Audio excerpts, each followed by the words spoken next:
Guys, இன்னிலிருந்து 500 யூனிட்டுக்குள்ளே use பண்ணிங்கன்னா உங்களுக்கு 200 யூனிட்ஸ் தான் ஃப்ரீ. அதே வந்து நீங்கள் 500 யூனிட்ஸ்க்கு மேலே, அதாவது 500 யூனிட்ஸ்க்கு மேலே யூஸ் பண்ணிட்டீங்க அப்படின்னா உங்களுக்கு 200 யூனிட்ஸும் ஃப்ரீ. எக்ஸ்ட்ரா வந்து உங்களுக்கு 100 யூனிட்ஸ் வேறு ஃப்ரீயாக கொடுக்குறாங்க, தெரியுமா? ஐயோ ஆண்டவனே, எனக்கு புரியவே இல்லையே. என்ன மாதிரி புரிஞ்சுக்கிறீங்க நீங்கள்? இதில் வேற நான் முட்டாளாம், நான் போய் யூடியூப் பார்க்கணுமா? சரிப்பா, ஓகே. அதுக்கான யூடியூப்பில் சொன்ன நியூஸ் வீடியோவே நான் அட்டாச் பண்ணுறேன், பாருங்கள். என்னவோங்க, எல்லாருமே இனிமே 500 யூனிட்டுக்கு மேலே யூஸ் பண்ணுறீங்க. அப்போ தான் உங்களுக்கு 200 + 100 யூனிட்ஸ் 300 யூனிட்ஸ் ஃப்ரீயாக கிடைக்கும். ஓகே, வீடியோவை பாரு தம்பி. அண்மை செய்தியை பார்த்து கொண்டிருக்கிறோம்.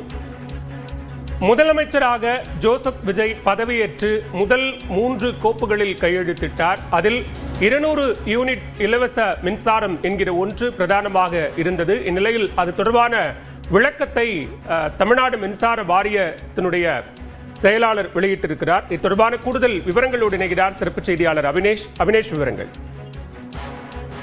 பாலவேல், முதலமைச்சராக ஜோசப் விஜய் பதவியேற்றுக் கொண்டதுக்கு பிறகு முதல் 3 கோப்புகளை கையெழுத்திட்டார். அதுல 2 மாதங்களுக்கு ஒரு முறை பயன்படுத்தக்கூடிய இந்த மின்சார கட்டணத்திற்கு 2 மாதங்களுக்கு 200 யூனிட் வரை விலையில்லா மின்சாரம் வழங்கப்படக்கூடிய அந்த கோப்புக்கு கையெழுத்திட்டார். அந்த அடிப்படையில் தற்போது உள்ள 2,48,00,000 வீட்டு இணைப்புகள்ல 2 கோடி இணைப்புகள் தற்போது 500 யூனிட்டுக்கு கீழ் தான் மின்சாரத்தை பயன்படுத்துவதாகவும், மீதம் இருக்கக்கூடிய 40 லட்சம் இணைப்புகள் தான் 500 யூனிட்டுக்கு மேல் பயன்படுத்துறாங்க.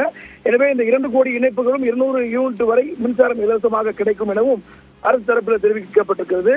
மேலும் 40 லட்சம் இணைப்புகளுக்கு 100 யூனிட் இலவச மின்சாரம் ஏற்கனவே அமல் இருக்கக்கூடியது கிடைக்கும் எனவும், 100 யூனிட் இலவச மின்சாரம் என்பது ஏற்கனவே நடைமுறையில் உள்ள ஒன்று என்றும், 500 யூனிட்டுக்கு மேல் பயன்படுத்துவதற்கு இலவச மின்சாரம் இல்லையா என்கிற அந்த கேள்விக்கு தற்போது அது விளக்கம் அளித்திருக்கிறார். மேலும்